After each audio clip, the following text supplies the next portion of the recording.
Hello everybody and welcome back. Today we're going to be looking at how you can arrange your home and your child's routines so that he begins to feel safer, happier, and can also become more independent. Autistic children, especially those who are nonverbal or have limited verbal abilities, may feel as if they are not in control of what happens to them. And this is because in their daily lives, they are not part of decisions that affect them, and they may be taken to places where they are not told in advance where they are going or what they will be doing or for how long they will be there. It is parents and carers who make all these decisions for them. They would probably feel that the world is coming at them without them really knowing what's in store for them tomorrow or the next day. And this can lead to feelings of anger, dissatisfaction, and could also lead to anxiety and to meltdowns. When they know where to find things and where to put things, and also when they know where they are going to, what they are going to be doing, where they will be doing it, when they will be doing it, and for how long they will be doing it, they will feel better and also calmer because they will have some sense of control over their own lives and their surroundings and the things that they are doing. And as a result, they could also become more independent when they have this knowledge. Then for children who have sensory issues or who are going into places with lots of noise, people, or many stimuli, planning and arranging things in advance makes for a much better experience for both you and your child. In this video, I will share with you some ideas that help autistic children to have some sense of control over their lives, their surroundings, and what they will be doing during a day or a week. For nonverbal children and children with limited verbal abilities, it's a good idea to arrange your home in an organized way. Get rid of clutter and chaos, especially in rooms where your child lives, for example, his bedroom and your lounge area. Have drawers and cupboards that are organized where items are appropriately categorized and sorted. For example, a drawer for Lego, a shelf for books, a separate box for action figures, a separate box for toy cars. If you have a cupboard with drawers and shelves, designate similar items for each drawer and sort and keep things in order so that they can be easily found.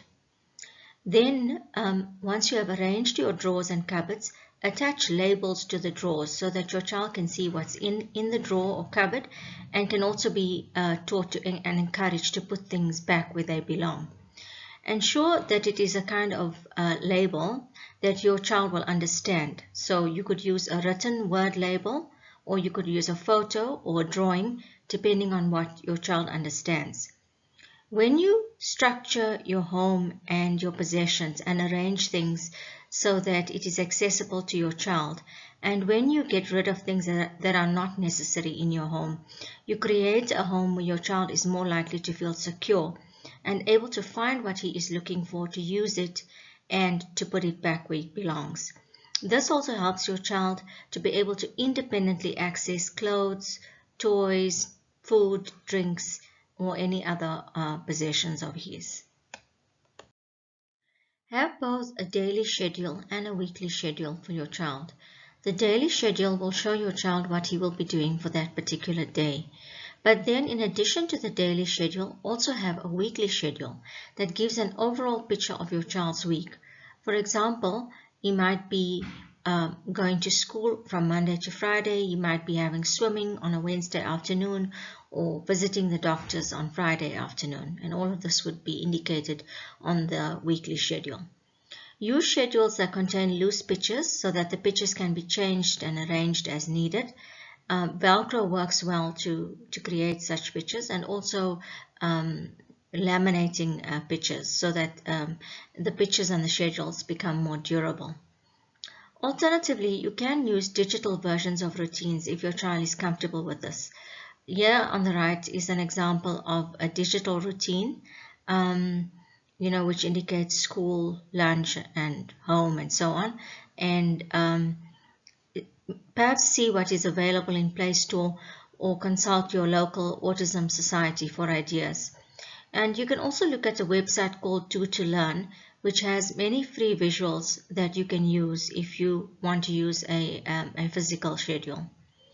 Having both weekly and daily routines helps your child to know what's coming, and this will give him a feeling of security and control over his daily activities.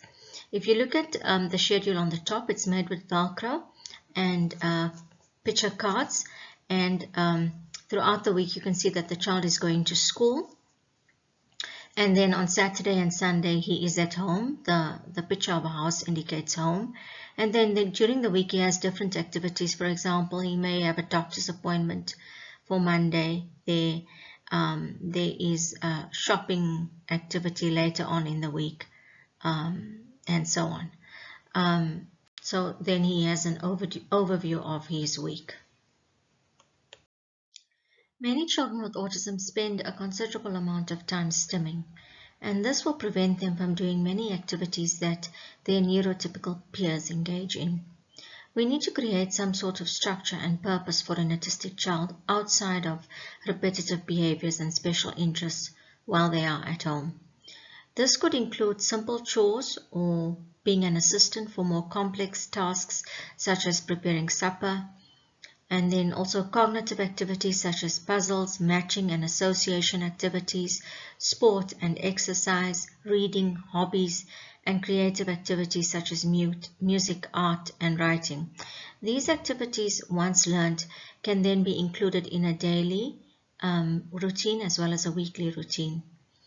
Please refer to my other videos in my channel Unravelling Autism, where I explain how to construct activity schedules, how to approach and teach chores and learning activities, and also how to start an exercise program. Autistic children, however, do need to be taught an activity before they can do it independently, and the amount of teaching or demonstration involved and the type of activities that they can master will depend on the child's capabilities. For example, one child may be able to read while another may not be literate but still capable of doing many other cognitive activities. Here are some examples of simple activities that your child could do at home. You could get them out of preschool workbooks or source them online. The first one is a matching activity where your child would draw a line between related items, for example, the bed and the pillows, the chair and the table, and so on. Then there's a reading activity for a child who is able to read or has just started reading. I sat on the chair, the pig is fat, for example, and would then fill in the words. Then there's a matching game here, which is perceptual, where he would draw a line between the two parts of the fish, the parts that go together. Here are some examples of books at different levels. The boy on the right is reading a picture book which has no words in it. Then there is a simple book, I Can Be Kind, for beginners. Then there's also a simple fairy tale book, a first fairy tale book, and fairy tale books vary from simple to complex, and also you should consider whether your child does enjoy fairy tales. My child did not enjoy fairy tales because she found it hard to grasp all the fantasy elements of fairy tales, and she much preferred non-fiction books. And so here's an example of a non-fiction book by DK about fish. And this is the type of book that my daughter would have enjoyed. Just general knowledge books with nice photos and illustrations. Then there's also a popular children's story written in a very simple format. This one is The Three Little Pigs. Social activities can be a source of stress to autistic children, and they may involve places and venues where these children experience many sensory challenges. And note, I'm not saying that children with autism are unsocial. Many of them, this is a common perception that they are not friendly or do not want friends. Many of them are in fact highly social, but simply lack the skills and the capacity to be able to deal with many social situations.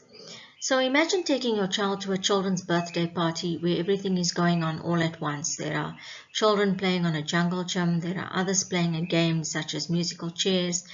There's a clown making balloon animals for children. There's a dog running around. Some children are swimming in the pool, and there are snacks on a table for everyone to help themselves. So this environment creates uncertainty for some kids and can lead to anxiety. If you are doing your child's own party, do it in a structured way, I would suggest, and give him a rundown of more or less what will be taking place at his party using visuals where necessary. But when you are going to a party where you are not in control of what is occurring there, then you would need to guide your child to what he enjoys and perhaps leave early if he shows signs of being overstimulated. So for instance, if he does not know how to play musical chairs at a party, then you would of course not it would be best for him not to participate in that activity, because he would have to be taught how to play musical chairs before he could join that activity. If however he enjoys playing with animals, and this happens to be a very tame pet, gentle pet that he could play with, then he could maybe spend some time with the dog. So it's all a matter of seeing then in that situation where you were not able to plan for specifics what your child is able to do, and then to guide your child, but obviously to keep an eye on him and to know whether or not he is coping and when he would need to withdraw. And so the more you are able to structure home environments and outside environments and activities, and let your child know in advance the nature of the activities that is going to be involved in, the time of those activities, and so on, the more you will be able to give him a chance to adjust and to cope independently when he is so involved, or when he is in a different venue. But the flip side of this is that too much information can also cause anxiety, depending on the situation. In the past, I used to tell my daughter the date and time of an upcoming event, example, a family member coming over to visit. But if this family member then cancelled, this would result in a meltdown. On the other hand, if nobody cancelled and it was still going to take place, there would be many questions asked before the event. She would begin to worry about things that might happen or that might not happen. For example, what were we going to eat? What would we be able to talk about? And so on. And so I was not able to answer all these advanced questions, because there were many variables that I couldn't predict in advance.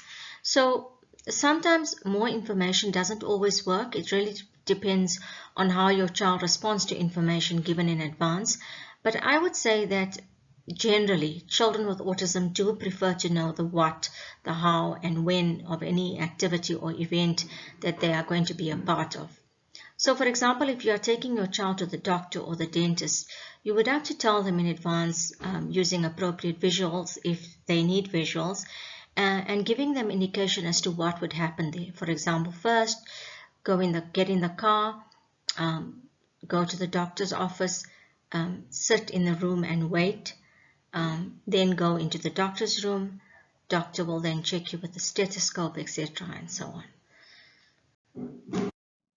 And then regarding social situations, I also just wanted to mention that if we decide not to tell our children in advance where they are going or what they are going to be doing, and they have no idea what is going to happen to them next, then of course we should not be surprised if they react in a negative way or experience meltdowns or anxiety. It is for us to make calculated guesses and to assist them in advance as needed, so that they are able to cope with different social situations and various changes. Then communication is essential to help an autistic child to feel happier, calmer, and to avoid some of the anxiety relating to an inability to express his needs and wants. There are various forms of communication, and one of them might be suitable for your child. First is obviously verbal communication for children who are verbal, And for those who have limited verbal abilities, they would need additional help or speech therapy to expand the range of their communication. Then there's also sign language, which can be taught by a therapist to a child who is nonverbal. Then there's also communication using visuals or electronic devices.